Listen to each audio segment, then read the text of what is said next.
이 사람들의 상징 뭘까요? 뭐 암행어사 출도요 하면서 그 앞에. 맞아요. 그게 보면 이제 문 딱 열고 암행어사 출도요 하면서 몽둥이도 다 때리고. 칼 묶고. 맞아요. 드라마에서 아유, 많이 아, 봤죠. 이거 맞아요? 어떤 드라마 뭔가요? 어떤 드라마? 많이 봤어, 많이 봤어요. 맞습니다. 이것들이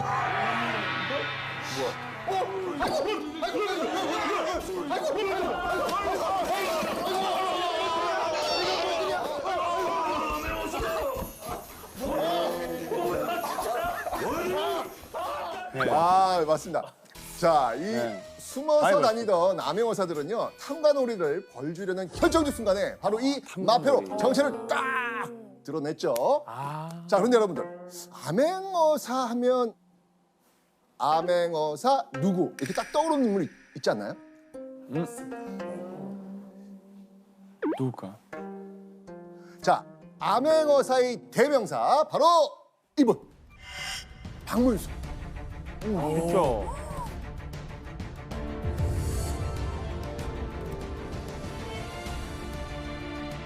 자, 혹시 들어보셨나요, 박문수? 들어봤어요. 아시고. 어사방문수 해가지고. 어사방문수 맞아요, 그렇죠. 맞아요. 네, 어린이들 동화책 같은 데 보면 암행어사 박문수, 뭐 어사 박문수 이런 책들이 정말 많죠. 맞아요. 네. 근데 딱 봐도 되게 믿음이 가는 이 느낌이에요. 느낌 오시나요? 네. 자, 박문수는요, 지금까지 조선의 대표 암행어사로 기억되고 있습니다. 응. 자, 그런데요, 이렇게 백성들에게 인정받은 박문수에게 놀라운 반전이 있습니다. 사실 박문수는요, 암행어사였던 적이 없습니다. 근데 왜 우리가 잠깐만요. 어사 박문수로 알죠? 그죠? 그럼 진짜 큰일 아니에요 지금? 자, 아니 그런데 왜 박문수가 왜 암행어사의 대명사가 됐을까? 이유가 있습니다. 박문수는요, 지방을 감찰하는 직책인 어사를 맡은 적은 있습니다. 자, 그런데 숨어 다니는 암행을 한 적이 없어요. 그러니까 암행어사는 아니었던 거예요. 네. 어사. 맞습니다. 어사랑 암행어사를 따로 봐야 되는 거군요. 그렇습니다. 맞습니다. 네. 자, 박문수는요, 암행어사와는 달리 정체를 드러내고 활동하는 특별 어사직이었습니다. 어사를 하면서 백성을 돕는 일을 굉장히 많이 했는데요. 그것 때문에 백성들 사이에서는 정의의 사도, 아까 이야기하셨던 갑자기 암행어사 출도요 하면서 뭔가 극적인 드라마 같은 쫙 장면이 네. 만들어지잖아요. 네. 바로 그 암행어사의 대명사로 불리게 되었던 겁니다.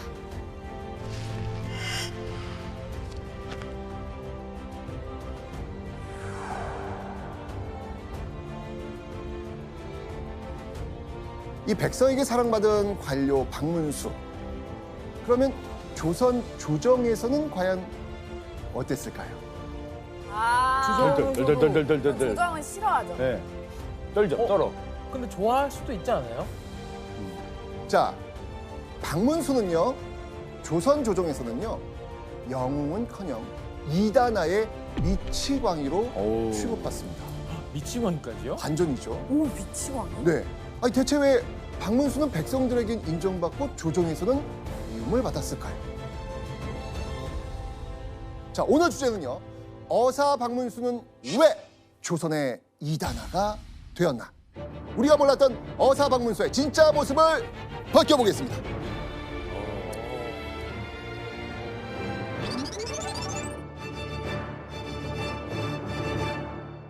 자, 때는요, 1728년 3월이었습니다. 왕과 신하들이 모여서 이 국정을 논하는 자리, 바로 국무회의. 자, 많은 신하들 그 사이에서는요, 영남 지역에서 돌아왔던 박문수도 있었습니다. 이 당시 영남 지역에 극심한 흉년이 들었었거든요. 박문수는요, 백성들의 그 형편을 살피고 도와주라는 어명을 받고 영남 지역을 감찰하고 돌아왔던 겁니다. 박문수는 왕에게 직접 조목조목 백성의 형편과 수령들의 그 잘잘못을 말하던 그때 신하들이 박문수를 보고 경악을 금치 못합니다. 경악이요? 네. 어. 박문수가 왕 앞에서 엄청난 돌발 행동을 한 겁니다. 돌발 행동이요? 왕 앞에서. 왕 앞에서? 보고하던 박문수가요, 갑자기 소매로 손을 쓱 가져가더니 뭔가를 불쑥 꺼내가지고 왕 앞에 딱 들이민 거예요. 자, 과연 거지? 박문수가 이 소매에서 꺼낸 건 무엇이었을까요? 어떻게 왕에 대한 어떤 뭐 충성을 또 맹세를 충성? 항상 했잖아요. 네. 그러니까 여기에 있다가 이렇게 뭐 왕 사랑합니다 하고 뭐 네. 완전 MZ 세대 느낌인데 와. 네. 자, 제가 보여드릴게요. 오, 오랜만이다. 오랜만이죠? 오랜만이다. 네. 자, 박문수가 은밀하게 소매에 감춰뒀다가 쓱 꺼낸 것. 바로 크다. 이겁니다. 뭐지? 바로 살아있는 거야? 살아있는가? 이겁니다. 뭐야? 이겁니다. 뭐야? 아! 전복. 오, 살아있어. 살았어요? 살아 있습니다. 전복. 전복이요? 살았네. 맞습니다. 바로 전복. 그 경악할 만한 건가? 자, 처음 보죠. 왜 그런지 제가 설명드리겠습니다. 그 이유는 바로요, 영남 지역 한 관리의 잘못을 제대로 폭로하기 위해서였습니다. 아. 위에서. 박문수가 지목한 이는요, 바로 양산 군수였습니다. 당시 양산 군수는 이 백성들이 정말 힘겹게 잡은 이 전복을 사면서 제값을 쳐주지 않고 그냥 관아에서 이 전복값을 후려쳐 사가지고 비싸게 팔아가지고 뭘 남기려고 했다? 이윤을 남기려고 했던 것이죠. 아이고. 그렇죠. 급했네. 자, 그러면 그 힘들게 딴 이 전복단 이 백성들은 어떻게 되겠습니까? 적자. 힘들죠. 그럼요. 힘들게 일하고도 제대로 대가를 못 받으니까 너무 힘들었겠죠. 그래서 백성들은요, 그 박문수에게 아이고 힘듭니다. 이 사또 때문에 너무 어렵습니다. 이런 절절한 사연을 풀어놓았던 겁니다. 아이고. 양산 군수의 이런 행태를 듣고 화가 난 박문수, 바로 이 전복을 궁으로 가져와서 이게 양산 군수가 백성을 괴롭힌 증거입니다. 이런 의미로 보여준 겁니다. 가져왔구나. 네.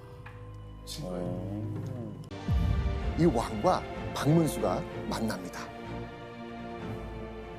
박문수에게 왕이 이렇게 말하죠.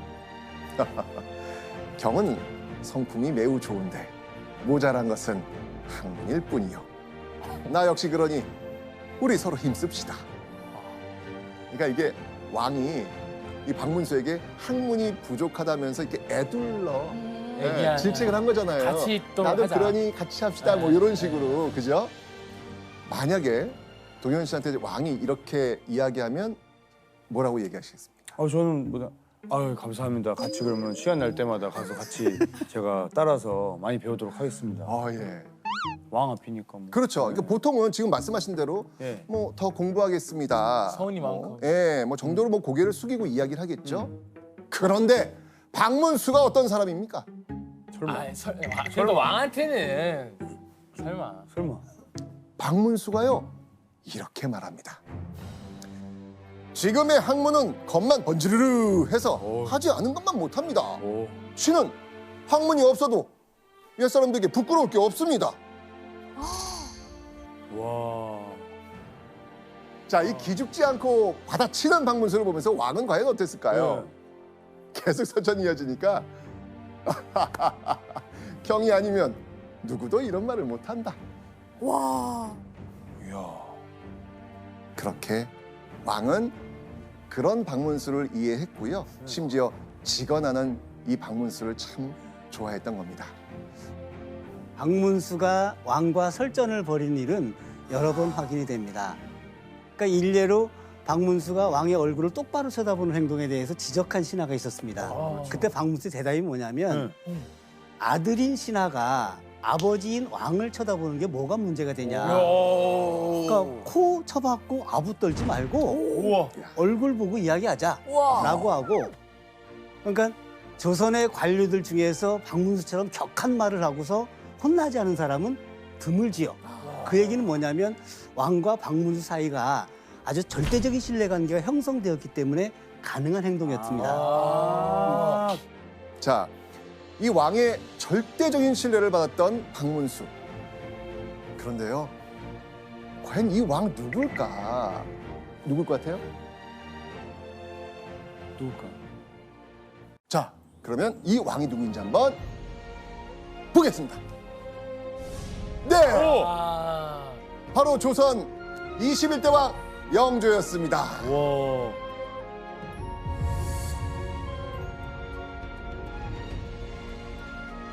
용조 괜찮았나? 아들 겁나 괴롭힌 사람 아니에요? 그렇죠. 영조. 누구? 아들 누구? 사도세자를. 그렇죠. 우리 했잖아. 예. 네. 그렇게 했는데 네. 아니 박문수는 얘기는 참고 사도세자한테는 이렇게 하고. 예.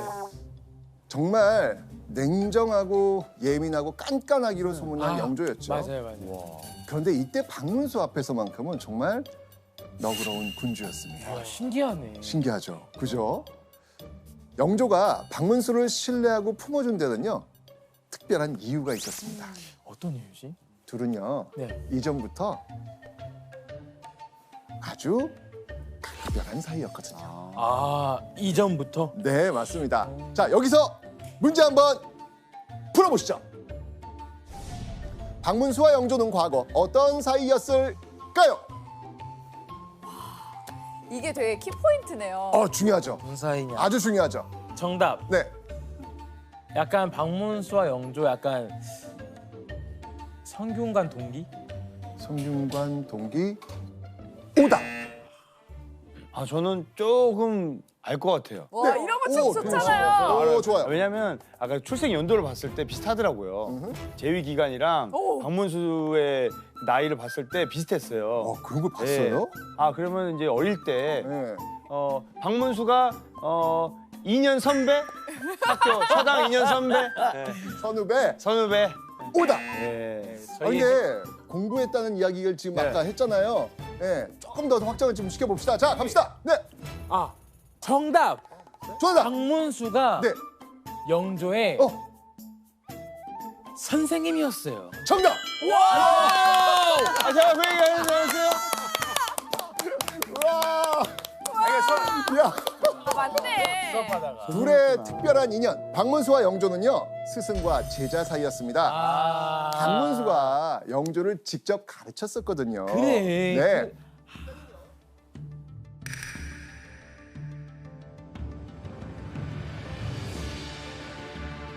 때는요, 1724년이었습니다. 박문수가 과거에 급제한 지 1년이 흐른 후였는데요. 34세 박문수는 31살이었던 영조를 만나게 됩니다. 단 3살 차이였던 제자와 스승의 첫 만남 장소 어디였을까요? 우리가 저번에 성균관 파트에서 공부했던 네. 그 내용인데요. 바로 세제 시강원이라는 곳이었어요. 기억나요. 시강원 들어보셨죠? 네 들었습니다. 맞습니다. 자, 세제 시강원이 과연 무엇일까? 세자 시강원은 세자 교육을 전담하는 곳이잖아요. 네. 근데 저는 지금 세제라고 했습니다. 아, 태제. 네, 제. 태자.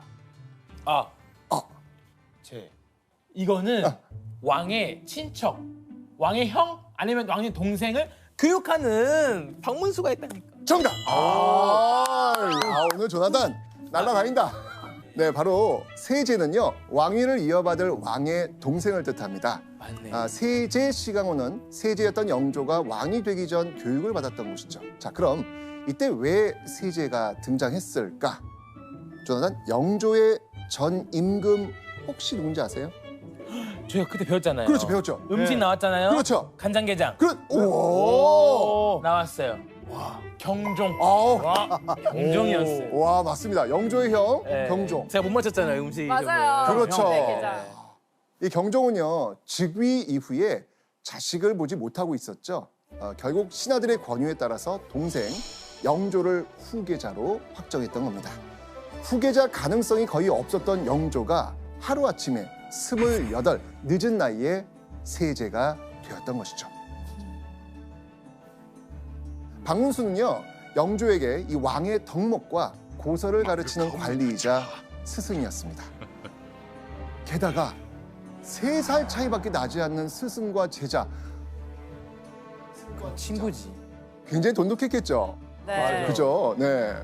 그러니까 실록의 기록에 의하면 박문수가 춘방에서부터, 그러니까 영조가 세제 시절부터 이미 임금의 알아줌을 받았으며라고 하는 기록이 있습니다. 그때부터 이미 영조가 박문수를 인정했다는 것이죠. 맞습니다. 자, 영조는요, 박문수한테 이런 말까지 합니다. 각자 힘써 서로 저버리는 일이 없도록 합시다. 우정이다, 우정. 이 엄청난 말을 할 정도. 와. 그렇게 시간은 흘러서 1724년 8월 영조는요, 조선의 21대 왕으로 드디어 등극합니다. 박문수와 영조는 더 이상 스승과 제자의 관계가 아니라 왕과 신하의 관계가 된 것이죠. 그런데 이때 그렇게 영조가 즉위한 지 4년 후 이 조선이 발칵 뒤집혀지는 일이 벌어집니다.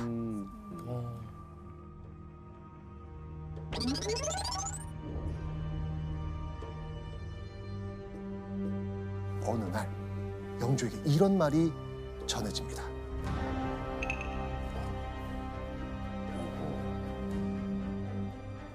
전하, 난이 일어났사옵니다.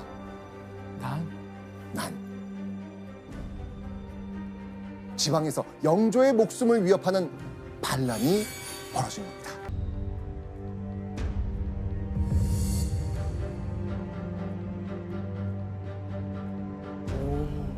자, 그럼 당시 이인자와 함께 영조를 죽이겠다고 나선 반란 세력들, 그 세력의 정체는 무엇이었을까요? 바로 영조의 즉위 정당성을 부정하는 세력이었습니다. 소론 세력이었습니다. 영조 때 가장 큰 두 당파가 노론과 소론이었습니다. 그러니까 노론, 소론을 알기 위해서는 당파를 좀 알아야 되는데요. 조선 조정에도 뜻을 같이 하는 정치 집단이 있었습니다. 그걸 당파라고 부르는데요. 어렵지 않아요. 그냥 현대 정당. 그거 떠오르시면 됩니다. 자, 그런데 영조 집권 이후 권력을 장악한 중심 세력은 노론이었습니다. 노론. 반란 세력은 그런 노론과 반대에 섰던 일부 소론 세력이었던 것이죠. 소론들은요, 당시 정계에서 자꾸 입지가 좁아지는 것에 대한 불만이 계속 쌓이는 상황이었습니다. 그 중에서도 불만이 극에 달했던 이인좌와 지방의 소론 세력들이 이렇게 못 산다, 갈아치우자 하면서 들고 일어난 거예요. 자, 그렇게 역모를 일으킨 이인좌와 반란 세력. 자, 근데 한 나라의 왕을 그냥 불만이 있다고 칠 수는 없잖아요. 명분이 있어야 될 거예요. 그죠, 명분이 있어요. 예, 어떤 명분을 내걸었을까요? 경종을 죽였다. 그렇죠. 이른바 경종 독살설. 영조가 선왕인 경종을 독살했기 때문에 왕 자격이 없다라는 것이었습니다. 영조 즉위 이후에 이복형을 독살한 왕, 이런 소문이 민가까지 일파만파 퍼지게 됩니다. 그러니까 진위 여부를 떠나서 이 독살설은 영조의 꼬리표로 남을 수밖에 없는 것이죠. 그러던 중 이인좌 무리가 바로 이 경종 독살 문제를 명분으로 해서 난을 일으킨 겁니다. 네, 그렇게 점점 영조의 숨통을 압박하고 있는 상황. 그런데 이때 영조를 위기에서 구할 인물이 나타납니다. 그 인물은 누굴까요? 박문수? 맞습니다.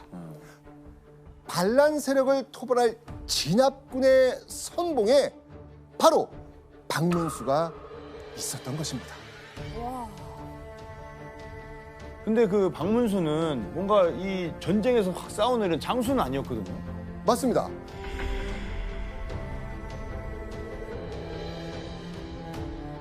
박문수는 문신입니다.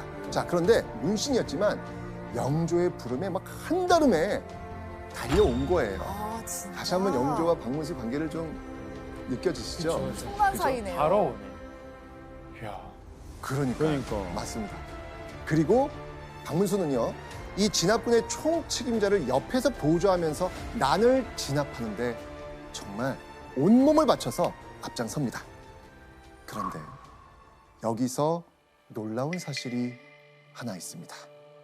놀라운 사실? 바로 진압군으로 활약했던 박문수의 당파는 어디에 속해 있을까요? 설마. 박문수는요, 설마. 그들과 같은 소론파였던 겁니다. 소론이었어요? 네, 맞습니다. 박문수가? 네, 맞습니다. 그 난을 일으킨 쪽이잖아요. 그렇죠. 와. 그런데도 불구하고 박문수는 당파와 관계없이 영조를 지키는데 앞장을 섰던 것이죠. 와. 이러니 진짜 그러니까. 애정을 가질 수밖에 없네요. 그렇죠. 네.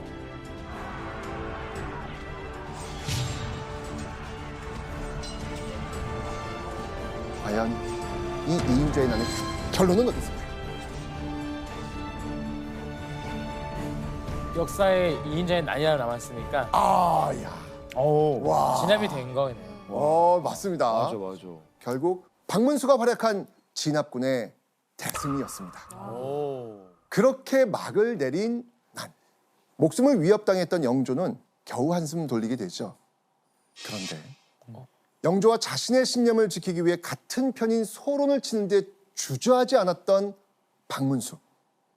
노론은 당연히 소론인 박문수를 싫어했지만 이인좌의 난을 통해서 많은 소론 역시 박문수에 대한 미움 생기지 않겠습니까? 그렇죠. 그러니까요. 아우, 배신자. 자, 이러면서 박문수는요, 점점 더 많은 조선 관료들의 경계 대상이 되어갔습니다.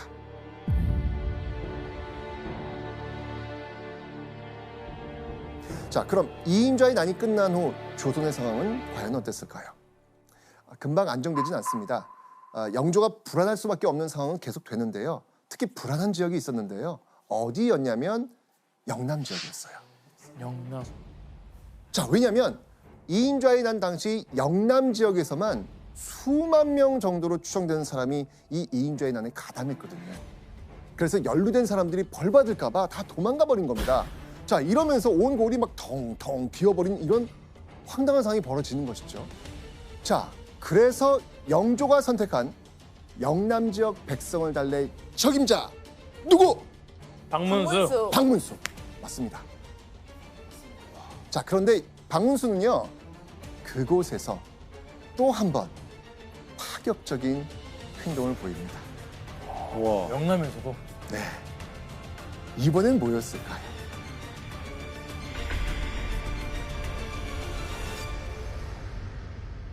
박문수는요, 어떤 군사도 거느리지 않고 혈혈단신 혼자 다니는 겁니다. 자, 그런 박문수를 본 부하들이 반드시 군사를 좀 데리고 다니십시오 라고 이야기를 하죠. 자, 이때 박문수 과연 뭐라고 이야기했을까요? 이는 밑태로움과 의심을 진정시켜 편안히 하는 길이 아니다. 비록 뜻밖의 근심이 있을지라도 어찌 나라를 위하여 한 번 죽는 것을 겁내겠는가? 박문수는요, 자신이 군사와 함께 가면 백성들이 그걸 보고 의심하고 경계할 수 있다라고 생각을 했던 겁니다. 군사 때문에 백성들이 불안할 수 있으니까 자신이 뜻밖의 사고를 당할 위험을 감수하고 혼자 다니겠다, 이런 얘기를 한 거예요.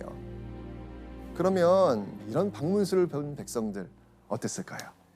서서히 두려움이 없어지고. 사라지죠. 녹습니다. 결국 박문수의 노력으로 백성들이 하나 둘 마을로 돌아왔고요. 영남 지역의 민심은 차츰 진정이 되었습니다. 그리고 이 소식을 들은 영조, 네. 너무너무 흡족해합니다. 자, 결국 이 박문수에게 영조의 큰 상이 내려옵니다. 뭐였을까요? 진급? 그렇죠. 오. 맞습니다. 진격이다. 아, 박문수는 지금의 차관급인 종이품 강사가 됩니다. 야, 거기에 이 난을 진압한 공로를 인정받아서 공신으로도 책봉이 됩니다. 공신. 이건 정말 왕의 절대적인 신임 없이는요 불가능한 일이었습니다.